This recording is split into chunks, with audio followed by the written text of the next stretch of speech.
Security and IT. I know it's probably not the topic we want to talk about, but it's probably the topic we have to talk about. We're seeing more and more of issues from firms. A lot of us have ethical rules on reporting and stuff. I know at least one state, by the time you're watching this, has banned TikTok for use. That's being a big conversation because of some of the cybersecurity concerns.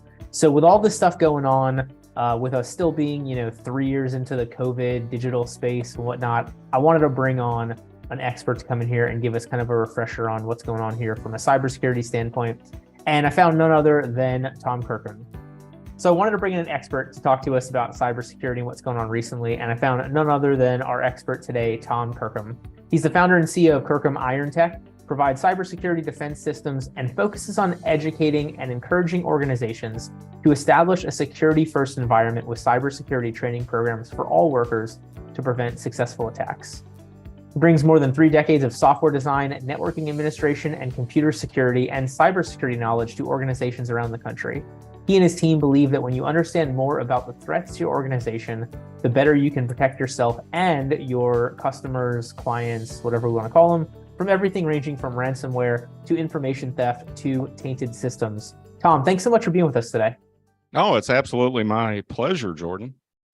And one of the things that we're going to talk about, especially from a cybersecurity standpoint, social media. I know a lot of us are more active on social. We'll go into that. We're also going to talk about when you have cloud-based software, so case management systems and some of the issues over there. But of course, Tom's a multi-time best-selling author. So I was hoping before we dive into that, Tom, you tell us a little bit about the books that you've written. Oh, that's a great question. I currently have 2 books out. The green cover that you can probably see in the background is the Cyber Pandemic Survival Guide. And both of these books, by the way, are addressed to the layperson. I didn't write it for my peers, and they're very easy to read. I've been told that the fictional component of the book, which we use to illustrate the security practices everyone should use, kind of keeps it engaged, right? So people have said I couldn't put the book down. But the Cyber Pandemic Survival Guide is kind of the nuts and bolts for all businesses. These are based, the 5 things that I recommend that everybody do in their organization, regardless if it's a law firm or any type of organization. It goes into a little bit more detail. Hack the Rich is about the special needs of high net worth individuals. And you may be surprised to know that there's over 30 million high net worth individuals in the United States. Wow. What's the financial number to be high net worth? Technically, you've got a liquid net worth of at least $1 million.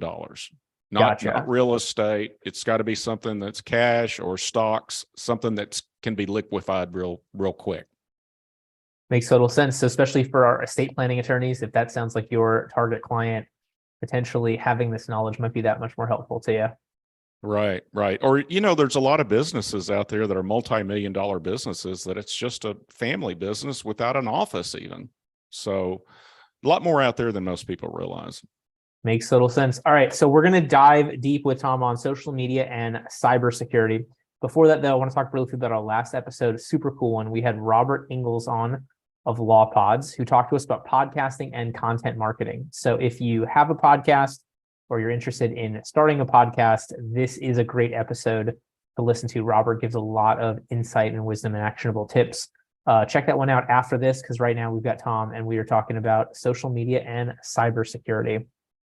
So Tom, I guess the place to start, what's the 10,000 foot overview of cybersecurity? What are we talking about? Well, my job, because of a sheer lack of awareness in the end, or from the layperson, the mainstream awareness, my job is to educate that and raise our security awareness. Those of us in the industry know how bad it is and how big of a risk it is for everyone. But people have a tendency to think, because all they hear about on the news is the big breaches, Colonial Pipeline, JBS Meat Supply, Sony Pictures Corporations, the city of Atlanta, that they have a tendency to think that it only happens to the big guys. But in reality, most breaches happen to very small businesses. And these are done at scale. They're fully automated, end to end. It's not like, if you've got a 2 or 3 person law firm, it's not like there's some hacker that did research on you and decided to attack you. These guys, this is a huge, huge industry, criminal industry worldwide, that they automate everything. And it's composed of specialized criminal organizations that it usually takes 4 or 5 different specialties to do a wide scale ransomware attack. And in the case of attorneys, it may be just something as simple as they got a list of whatever state bar you're a member of, and they go after it. And they're doing a numbers game. So maybe they're mailing out 100 or 1 million or 100,000 emails. Everyone that's a member of New York State Bar or whatever. And they think in terms of conversion rate. So if they get a 1% conversion rate, that means 1,000 victims, and they get $10,000 per victim, that's a $10 million payday for a couple of weeks worth of work. Hear that, Florida Bar? Maybe there's a reason to hide all of our emails for the amount of spam that we get. Yeah, and I've seen some sites, bar associations, they have a way, they have a like you've got to log in or something, but a lot of times that data can be scraped. So it's it's in a database somewhere. When you say scraped, what does that mean? No, they use automated tools to get past any kind of login deal, and they can usually get to the list that way. Gotcha.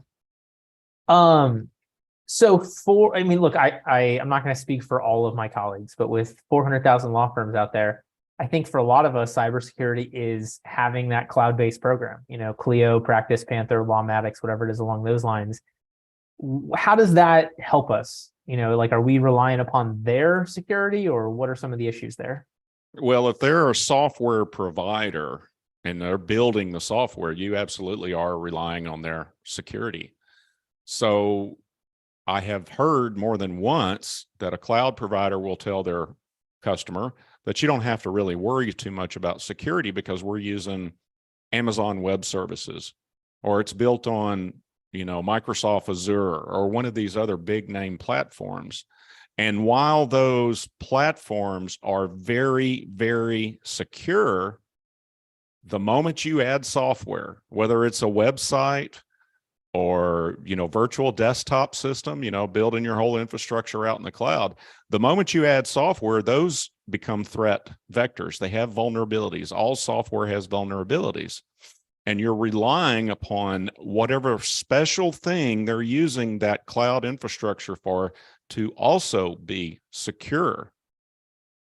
And so you can't just say that just because we use Amazon or AWS, that you don't have to worry about security. That's a myth. And I know personally people that were told that by their service providers, and lo and behold, they get a ransomware attack because they didn't have endpoint security on their devices. The only difference between a cloud computer from a security standpoint, pretty much, this is a general statement. The only difference between the cloud and whether it's on premises in your office is the location.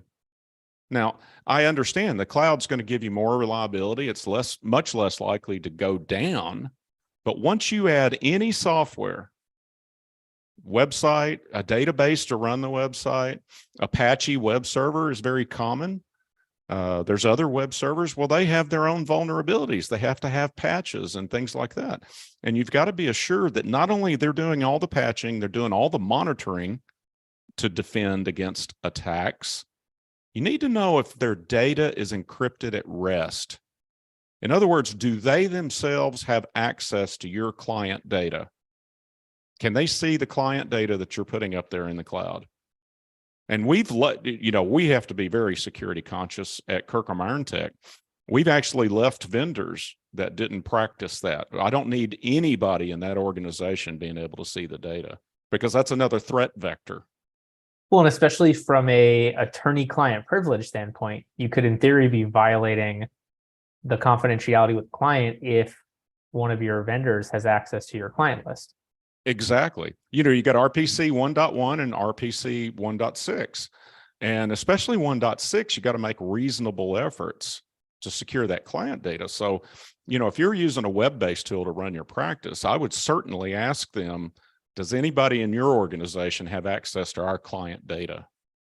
And depending on what your area of practice is, you may be at a higher risk than, say, if you're doing PI or intellectual property, that's a higher risk profile. You've got other issues. PI's got HIPAA you got to worry about. And intellectual property, you've got China, the nation China, not just criminals, but the amount of, some experts say that the amount of intellectual property that China has stolen over the past 20 or 30 years is the greatest transfer of wealth in human history. Wow. Yeah, and if you go if you go to any modern China city, in many respects, they're more advanced, more automated than any Western city. People my age have a tendency to think, well, I know they've advanced some, but 40 years ago, that was considered almost third world. They were just on the cusp of really, coming out of that. And I don't know of too many nations that's gone from third world to first world, and even better in that short a period of time. Well, especially with that population. I mean, you're talking about over 1 billion people. So, right. You mentioned a couple questions ago about making sure you have endpoint security, and I wasn't sure what that was. Okay, endpoint security means any endpoint, servers, workstations. I could go in and say, well, you may have a risk profile that says we need to monitor any network device, thermostats, switches, routers, so forth. But especially endpoint security, and especially if it's on-prem or you've virtualized your desktops and your servers in the cloud and they're running Windows or whatever operating system. I don't mean to single out Windows, but Windows is the biggest target out there. So from a criminal perspective, why would I target Mac OS when I can make a whole lot more money targeting Windows? Right. Gotcha. So that, once again, it gets into that numbers game. Now, there are special, I know some law firms are Mac only, and that's fine. We are too. I get it. But don't be fooled into thinking that there's not malicious attacks against Mac operating systems. But the risk is lower at this point in time. So, it sounds like, though, the risk is lower because there's fewer opportunities for them to play the numbers game. Exactly. Got it. But also, if they do it, if they do target Mac OS, it's also less likely that that computer is protected with endpoint protection to detect threats. Why is that? Because most people that have a Mac, they don't run any kind of endpoint, protection. Got they don't it. run an antivirus or anything like that. And antiviruses aren't effective anymore. You really need, a technology known in the business as an EDR, and then that needs to be monitored by skilled security professionals. And that's called MDR, managed EDR. And EDR stands for endpoint detect and response. So I've probably just had about half the audience, their eyes roll back in their head because I'm using these acronyms. But it is a different class of product that uses artificial intelligence instead of this 30-plus-year-old virus signature technology. And it's just simply more effective. And against a modern ransomware attack, it's the only tool that is, in my opinion, that it's the only tool that's effective. You may have an antivirus that picks one up every once in a while, but the game has changed just in the last 6 or 7 years from a criminal perspective, because these nation state cyber warfare offensive weapons have been stolen, and they're available for free to download by the criminals and others on the dark web. Our own nation's NSA, National Security Administration, one of our premier cyber warfare units, their tools were stolen along with the source code, and they're being used against us each and every single day. Wow. It's not hackers doing this for bragging rights. and they've got super, super good tools. And without an EDR, you're really much higher risk profile of having a breach. So I don't want to go too much deeper in that because I mean my eyes aren't rolling back in my head, but I'm having trouble following you. So Yeah. I'm gonna leave that. If those words made sense to anybody listening to this, like just reach out to Tom and his team. Yeah, But and what in fact, I want to point out that if you ask your IT provider or any security consultant, which you really need anyway, they're two different specialties. If they don't know what an EDR is, they're not a security expert. So a lot of times I do these CLEs and I say, okay, my job's not to make you a security expert and understand all these acronyms. You just need to write it down. right. And use that when you're talking to them to make sure they know what they're doing. Because a managed IT provider or even a break fix, you just pay somebody when something's broken. Generally speaking, they're not security experts and have a tendency to even still put in antivirus and say, well, that's all you need. We've had really good luck with this. And if you don't know to ask if this is an EDR, what are you going to do? You just, okay, well, they're the expert, because people confuse security with IT. And they're two completely different experiences, skill sets, specialties, even within the business. Makes total sense. So it's interesting. I love the way that you phrase that. Like you'll do these CLEs to give people the right words to look for or ask about. And so I wanted to circle back to the issue, from a cloud software standpoint. You had mentioned the encrypted at rest, and I think there were a couple other ones. What are some of the other words that we want to make sure we're looking for when it comes to adding software? What are the protections we want in place for many of those cloud-based programs? Well, I would ask them what's their security policies, what's their patch management cycles, their maintenance windows. Do they do any penetration testing? That means they actively hire an organization to try to penetrate their systems. And I'd say yearly is probably okay, but I don't know. Software development, it might need to be done a little more frequently.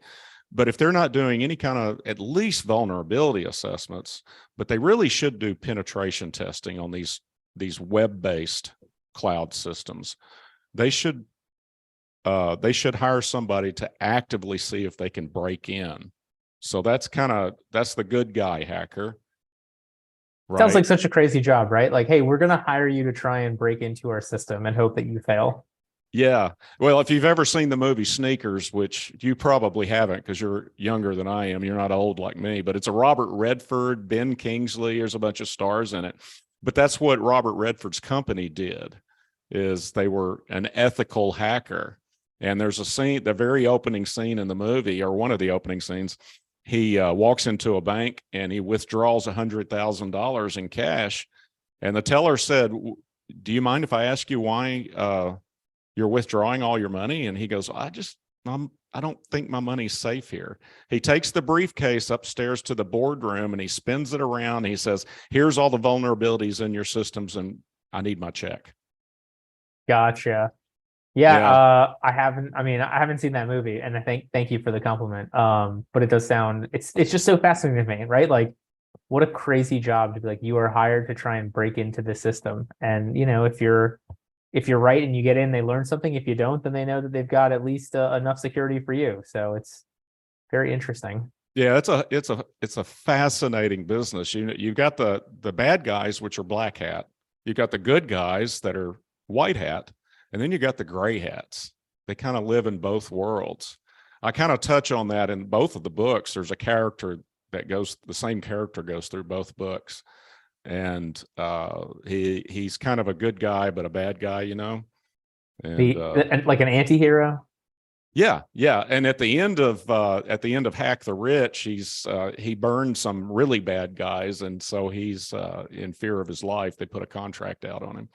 So just a little tight. I probably just blew it, right? I just told you the whole story, but I don't know. It's really a fascinating business. I have a passion for it, especially since I found out I was on an ISIS kill list because of a data breach. Yeah, I was gonna say the character is semi-biographical. Can you tell us more about that story? Oh, the ISIS kill list? Yeah. Oh, yeah. Well, you may remember 2015, maybe it started in the end of 14.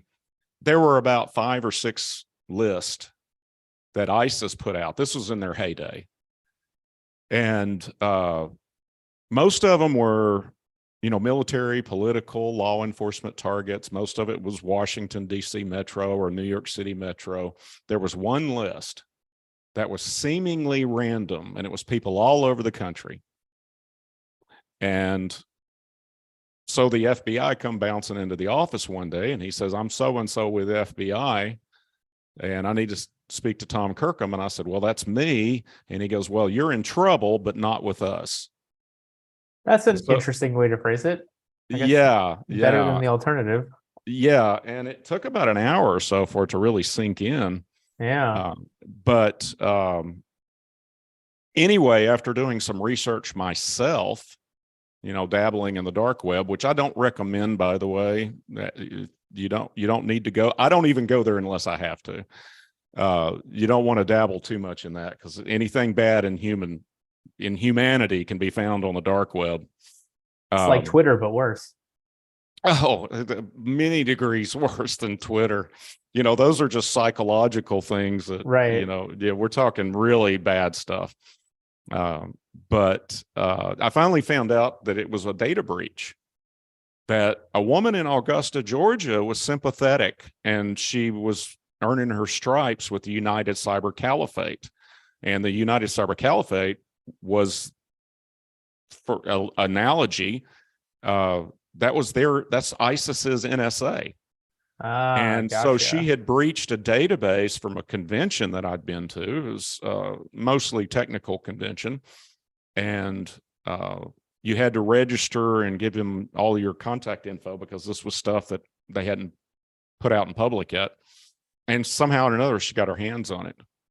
And so, yeah, it was people all over the country. And it's not like they're going to fly over here and kill me. Right. But there's a lot of people that are already here, American citizens, that are at the time, were very sympathetic to ISIS. And that's a way for them to earn their stripes. I think there were a couple of people that were targeted, and there might have been a couple of deaths across all of those lists. And so, yeah, it's something you got to worry about. It's a lifetime sentence, right? Yeah. So. Well, and it's always interesting to me, like you get the LastPass or OnePass, one of them gets hacked. Here you are at this cyber defense conference. They get their roster of attendees hacked. Like, it's always interesting when you've got the people that should know better, but I guess ultimately nothing is perfect. Yeah. Well, DEF CON, because DEF CON is a great big security conference in Las Vegas every year. And I think they do it around the world, but they do not take credit cards. You got to pay cash. They don't, it's up to you whether you want to use an alias or not, because you got CIA, FBI, black hat hackers, and the good guys are there. Gotcha. And that one's a pretty serious conference. But this was a long time ago. This was back when even the technology companies didn't take security serious. So it could have been just something as simple as that company was Sun Microsystems. It could be just something as simple that they retired all that equipment and it got recycled, and somebody just mined the hard drives for data. It could be something that simple. That's a lucrative business for hackers, just mining a drive for data. That's why the White House, that's why Kirkham Iron Tech recommends encrypting data at rest. You don't know what's going to happen to that data. Makes total sense. I mean, so along those lines, I mean, look, we're talking here. We've got our law firm owner, running a 3 to 10 person firm, making, high 6 figures a year. What are some of the most common mistakes or things that they're not aware that they should be doing when it comes to cybersecurity? Well, the first thing you have to do is treat security as job one. Okay. We've been trading productivity, or we've been trading cybersecurity for productivity and efficiency for roughly 40 years. The internet has no security built into it. There's a number of initiatives underway, and one of those is by Tim Berners-Lee, who invented the World Wide Web, but it's not ready for prime time, if it ever will be. It's just architecturally not in. That's why we get spam all the time. But what you need to know is everyone listening to this can afford a higher level of security. The same stuff that Fortune 100 companies use, that now finally all of the federal agencies are required to implement, including DOD. Some departments in DOD didn't have this until the executive order came out in 2020 or 2021. And but because similarly to the way the bad guys do things at scale, now the good guys do things at scale. 10 years ago, this level of protection was only the Fortune 100 companies could afford it. But now there's not a single law firm out there that shouldn't use these tools. And getting back to RPC 1.6, if you've been exposed to this information, that you need a security consultant, not an IT guy, you need to have an EDR, and you don't protect your firm and you have a breach, well, I would have to say, if called to testify, that they didn't use reasonable efforts. These are not secrets. Research tells us that about half the people just simply don't know where to go. Right. There's a lot fewer security experts than there are IT people. And it's not something you have to get locally. It doesn't, most security companies don't care. They don't have to go on site. Everything's done remote. And we're backed up, we've got a good sized team, but we're also backed up by partner vendors. I mean, people that worked for the NSA or US Cyber Command. Now they're in the private sector. So when we have an event or an actual attack, we've got hundreds of people literally all over the world ready to respond and stop it and investigate it and all of those different things. Super cool. I mean, it's interesting, like the same stuff that has made it so much easier for the black hat users makes it so much easier for the, white hat or even normal people, like having access to better protection, just like people have easier access to better hacking, better malware, better, I don't know what the right term is. Well, they've got the technology that they're using is certainly, a whole different world, since they've got access to these NSA tools and other nation state weapons. So I want to transition over to social media a little bit, but before we do that, is there anything else from the cybersecurity standpoint that we haven't covered that's a major thing to make sure that we touch on? I just want to stress that please don't be under this. There's two mistakes I see people make. Number one is, well, it won't happen to me. It only happens to the big guy. And then don't make the strategic decision of just hoping it won't happen to you. That gets back to the things at scale. You just ended up on the wrong email list, and emails are public. No matter what you do, you're going to end up on a list. You probably get spam that's not true advertising or marketing emails. They're, people saying, I got this domain for sale. Here's dallaslawfirm.com. Give me $500 for it. Those are, they harvest that off of registrars' websites. I mean, you just never know where the data came from. Interesting. Yeah, I mean, I knock on wood, it's an actual wood desk. Haven't had that issue, but there certainly are, like I could see an email like that. They'd be like, oh yeah, let me check out and see what, websites they do have or custom phone numbers or whatever else. Be really easy to just swap the link. Yeah.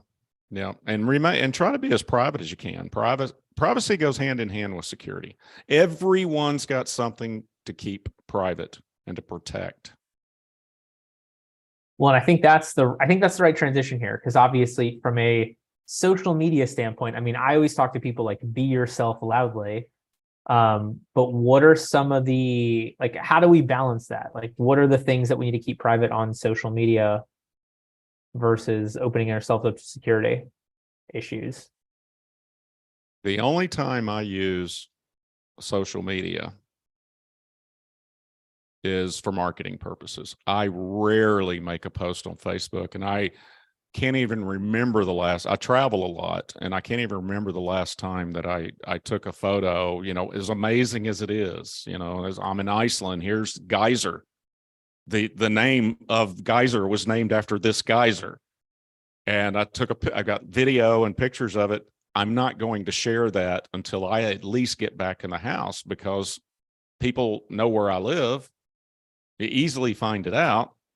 We used to publish a phone book. Here's your address. Here's your phone number. It's easy to find out where someone lives. And so why am I going to advertise that I'm out of town? That's just asking for it. But more importantly, I think you need to look at the business model of companies. And it's not just Facebook and it's not just Twitter that's selling you. You're the product. Right. And security is not job one. Facebook's accounts get compromised all the time. Certainly.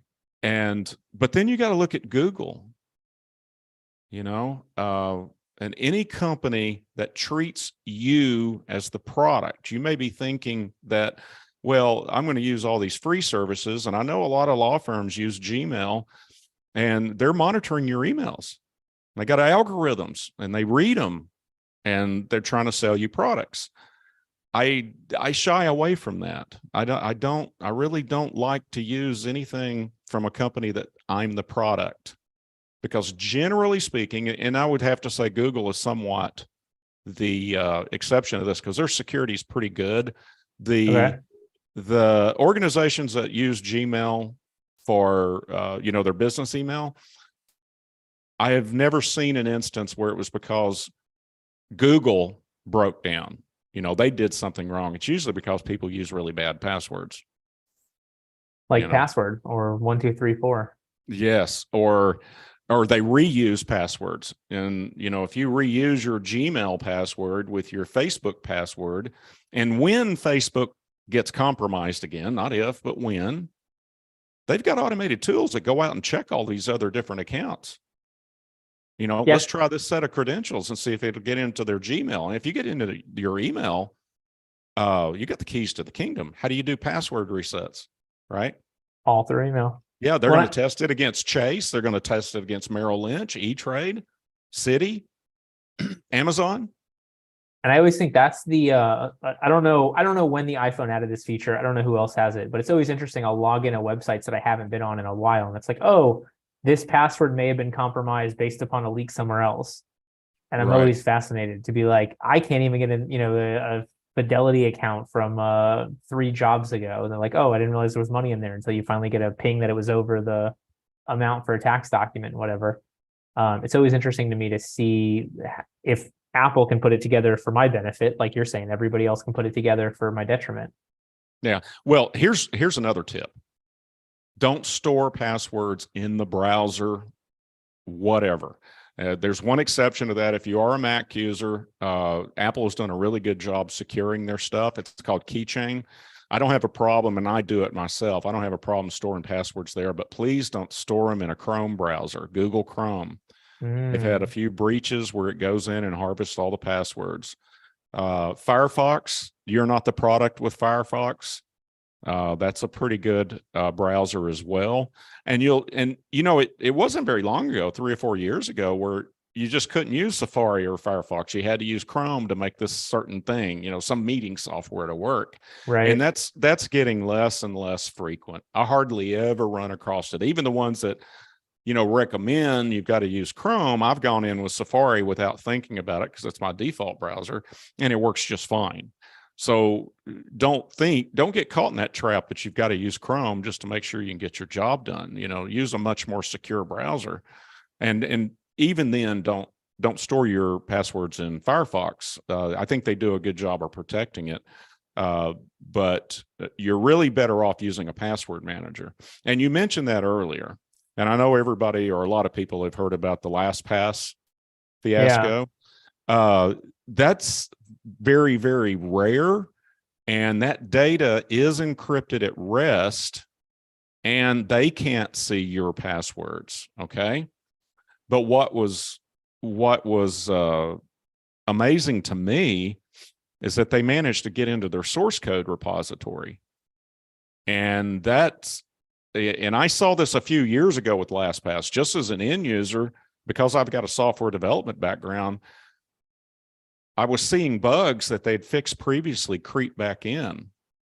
and things that weren't fixed for months that were kind of annoying to users. And I kept thinking that they're not handling version control or source code control professionally. So we switched off of them years ago. Gotcha. And then lo and behold, last year we find out as it trickled drip, drip, drip out because they weren't being candid. It kept getting worse and worse and worse. And then, they were in our source code. And so now if you're using LastPass, you need to get off of it. That's best practices now. Now, the others, if you look at the other big ones like 1Password, Keeper, there's some others out there, but I would pick from one of those two. I think they're both best in class products. They're security conscious. And so, especially with attorneys, because they're cynical and skeptical, that's kind of their job, right? Certainly. They go, well, that's a single point of failure. It is still best practices to use a password manager until such time as this passwordless technology is available. But they've been promising it for 20 years, and it's still not mainstream, not ready for prime time just yet. So makes total sense. All right, I want to talk. I think that was great. So for the password managers, it was 1Pass and Keeper. Yeah, 1Password and Keeper. And it's the number one, password.com and keeper.com. Gotcha. Those are my two favorites. But a lot of these things, I was interviewed last week about, have you heard this juice jacking where you're in an airport? Okay, well, you're in an airport and all these public chargers, right? Your phone's getting low on energy, and so you plug in and charge it up. Well, those can be compromised.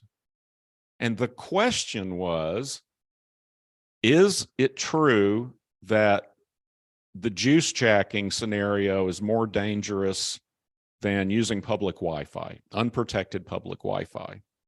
And from a technical standpoint, you can certainly hack in with a physical cord a lot easier. That's what you just about have to hack an iPhone, because that's, iOS was built with security first, but certainly on an Android. But the problem is, what is most likely to happen? And using unprotected public Wi-Fi is more likely to occur. You follow the difference? But you don't need to worry about either one of those if you're reusing passwords and they're a dictionary word, or like you said, password 1, 2, 3, 4. If you're not even doing the basics of security hygiene, there's no reason to get all caught up in the minutia of the risk. You've got an obligation on your part to not just rely on antivirus or whatever else you get, even tools from our, the stuff we put in. Humans are the weakest link. 95% of breaches are because of human failure. 95% of successful breaches are because someone got conned. We see it all the time. We self-test. We run phishing simulations against everybody in the company to see if they fall for it. And if they fall for it, they get a 2-minute training video to tell them what they did wrong. And there's only one person in the company that's got 100%, and it's not me. Hey. Yeah. You would have been my guess. No, it's I was working on my Google security settings, and it just so happened that phishing sim went out and said, your Google security settings have changed. Click here to look at it. There's a technique called SLAM, SLAM. Anything that looks suspicious, you're supposed to carefully scrutinize the sender, the links, any attachments, and the message, and look for clues that this is not legitimate. I totally blew right on past that because I was working on it at that time. Totally did it. And I went back after I got the training video, and I went back and I pulled the email to see what the actual email was. And sure enough, it was like a Gmail account or something like that. It wasn't from Google. I felt like an idiot. right? Well, that's what I hate when they do. It'll be from like, no reply at chase-promotions.com or whatever. I'm always like, guys, what are you doing? Just make it chase.com. Like, don't give me 17 other different URLs that make it easier for somebody to mask it. In a case where that was actually from Chase. It was Yeah. just like, it was fascinating to me that they were using a different domain, probably to avoid spam filters, but then ultimately it makes it less reliable. Yeah. Well, when it gets going back to that business email stuff, Gmail, it doesn't even if you've got your own domain and your own private mail server, if you protect that with a weak password, somebody's going to get in there. If it's a reused password that you're using on Facebook. And we're seeing a big increase in business email compromise. And we had an attorney that had just signed up with us. And one of the recommendations was for him to get off of Yahoo or whatever he was using. And if you're using Yahoo for business, you need to get off of that. They've had several incidents of security compromises on their email. But a hacker got into his Gmail account or Yahoo account, and the attorney had sent a $15,000 invoice to a client. And he said, here's my ACH info, routing number and account number. The hacker changed it, forwarded it to the client, and the client paid the hacker instead of the attorney. It's a true story. True story. Yeah. So, yeah, you get into somebody's email, and that's a hornet's nest. We've had others, that I could tell you, but please use unique passwords. And if you use a password manager, it's going to automatically fill the credentials in. It allows you to generate a password that's long, like 15, 20 characters, random. And you don't have to remember what the password is. It stores it for you, and it's on all of your devices, and it synchronizes all of your devices. And that data, if you create a new password on your desktop and save it, it's encrypted before it even leaves that device. It can't be cracked. And it moves it to the other device, and that device is protected. So it unencrypts it so you can actually use it. So you've always got your passwords with you. Once you get a password manager and you use it for about a month, you're going to wonder how you ever lived without it. Sticky notes taped to the monitor, under the keyboard. Palmer, you can't see mine. No, I took my sticky notes down a couple of years ago. Well, I mean, who's going to, people go into it and they go, well, my office is secure and I trust everybody in here. And that, hopefully it is true. But even then, we have so many sets of credentials. I mean, I've got 2,000 roughly, but this is accumulated over 30 to 40 years. But even if you've got 20 or 30, paper is just not practical. It's got to be automated, and that's why most people reuse passwords. 90% of the population reuses passwords, even though 60% of those know they shouldn't. Right.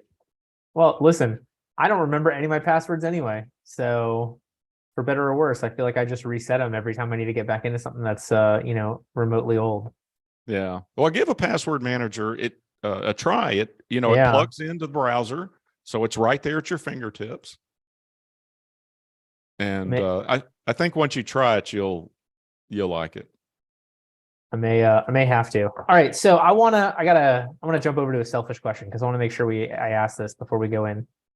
The TikTok thing. And when I say that, like, I think it's Montana just banned TikTok in the state, or if it's not Montana, it's another state. I know it's been discussed at the federal level. Like, what's the difference between the cybersecurity concerns on TikTok versus Facebook versus any other social media? Is it just the owner? Yeah. So, and first of all, I don't know if Montana banned it. Oh, they did pass the law to ban it for residents, right? Anybody? Is that right? Something. It was, I saw it, whatever it was, 2 days ago. I didn't read the whole thing, but yeah, well, you got to remember, the state of Montana can certainly do that. I'm in Arkansas, and I think they done it. They did it here for any state-owned equipment. They haven't done it for regular people like me. So 3 days ago, first U.S. state on Friday banning TikTok on all personal devices, sending a bill to the governor.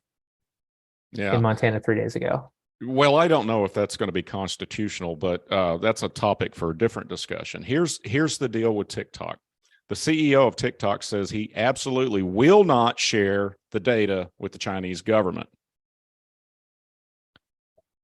Other people say the Chinese government already has the data and that they own it. They own part of TikTok or most of it or whatever it is. And I don't really know.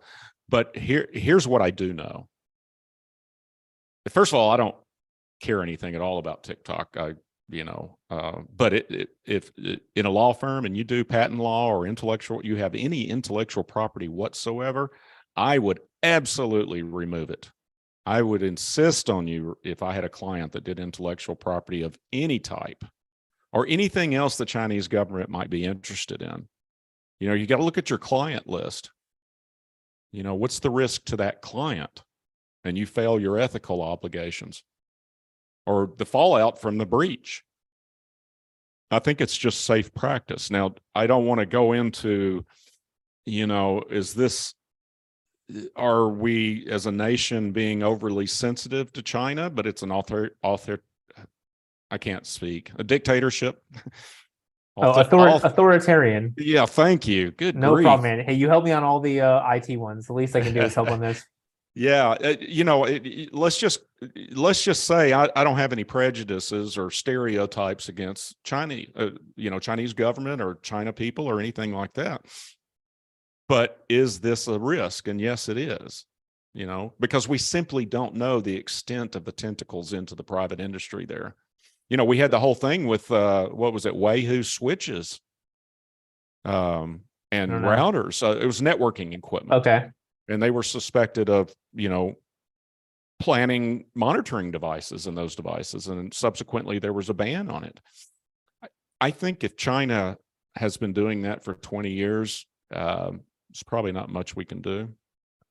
But really, like what you said kind of goes back to my question. Other than the potential ownership, other than the location being, a Chinese company, is there any difference in terms of the access of TikTok, the program, versus Facebook, versus Twitter, versus Instagram? Taking China out of the picture, yes, there is a difference. Yeah, there is a difference because surveillance and computer warfare between nations is a big deal. We don't have a Geneva Convention for cyber warfare. And in fact, that the green covered book, the Cyber Pandemic Survival Guides, goes into, I'm really surprised Russia hasn't made a big cyber war effort on NATO members. I wake up every day, turn it on CNN, look at the scroller to make sure something didn't happen overnight. That we have seen an increase. And what a lot of people... Didn't they hack Estonia several years ago? They actually declared all-out cyber war on Ukraine about 6 years ago. Okay. And trains wouldn't run sometimes, food wasn't getting delivered, electrical grid goes down. They were even threats against Chernobyl releasing radiation because I guess they're venting it using industrial control systems to release amounts of radiation that are safe to release. And they didn't know if water was going to be there. They didn't know if trains, you just go down the list, and it went into the wintertime, and they stopped just short of killing Ukrainians, freezing them to death and starving them to death. It was a all-out cyber war against Ukraine. Many people think it was a test run against a possible cyber attack to the US or maybe Estonia or whatever else target that may be. And they had aligned up. It wasn't just the Russian government. It wasn't just Putin, but Putin, wink, wink, nod, nod to all the criminals that are in Russia, the criminal hackers, and said, attack Ukraine at will. Just don't hit anything in Mother Russia. Guess how they stopped? They didn't have any collateral. They had some collateral. Actually, it was a shipping company that lost several $1 million that got caught up in it, not in Ukraine. But all they had to do was send out all these attacks and say, do not execute if Ukrainian is not the default language on the computer. And they limited most of the attacks to the country of Ukraine. And Jeez. so the criminals are coddled in Russia because their interests are frequently aligned. And so that's a problem. North Korea does ransomware attacks because they need cash. They need US dollars to buy goods on the black market, to get Kim Jong-un a new Rolls Royce or whatever. So that takes US dollars. So same thing with Iran. They sometimes do ransomware attacks. But China in particular is all about intel and intellectual property. Gotcha. Yeah, it's so fascinating to me. Like, I'm of the belief that that privacy no longer exists, for obviously worse in so many instances. And so it's always interesting whenever we have this push to install more privacy or limit exposure in somewhere, that I'm like, isn't the cart, are we putting the cart before the horse? Is the cart already gone? I don't know what the analogy is Yeah. there. And, I was asked this by a journalist a couple of weeks back, and he goes, why is there so much apathy? And I think there's a research that says 42% are apathetic to security policies in a company, which goes back to, you really got to make that job one. You got to instill it in everybody, and you got to walk the talk. You need to do it too, right? If you're the owner or whatever. But I think it's because we've inundated with these data breaches. What was it? The last one was TransUnion, one of the three big ones. And before that, it was the big one with, what's the one that begins with the letter E? Equifax. Equifax. God, that was a huge breach. And then you hear Target a few years ago. Yeah. I mean, it's every day that, we hear of these things. But I would encourage everybody that, if you think it's hopeless, especially when it comes to protecting your law firm, you can change your risk profile to where, instead of you today having a 10 to 15% likelihood you're going to suffer a successful breach, if you implement good security, enterprise grade security practices and technologies, and you're backed up by a security team that's constantly monitoring and responding, you can change those numbers. You can get them down to 0.1% or 0.01%. You can't get it to 100%. If you could, the NSA would never have been breached.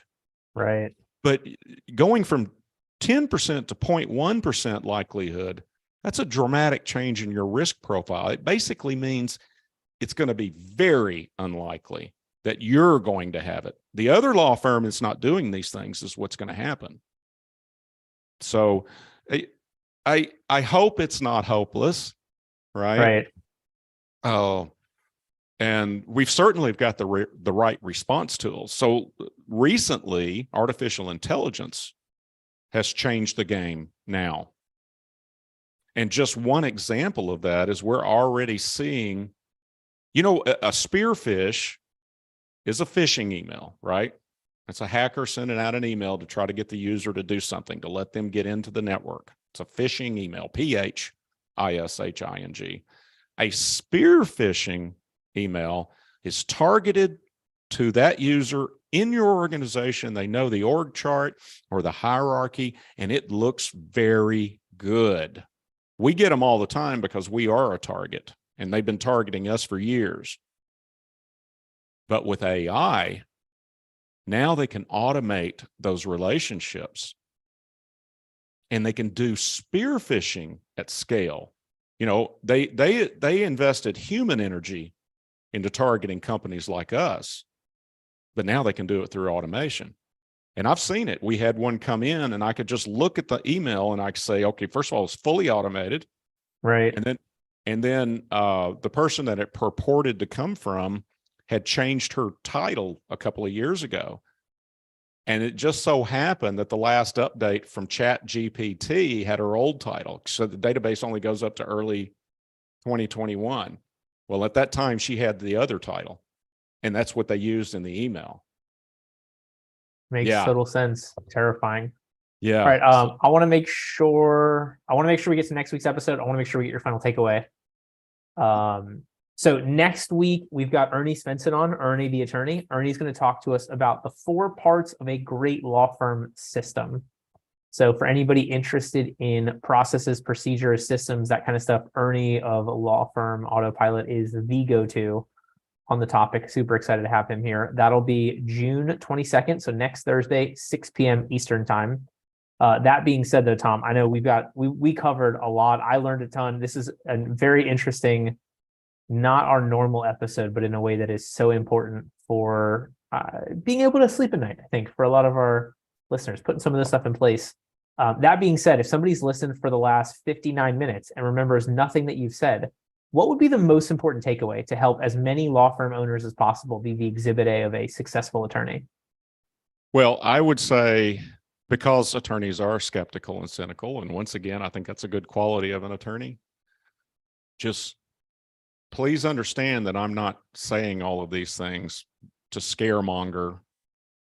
It's absolutely a lot worse than what we can talk about today.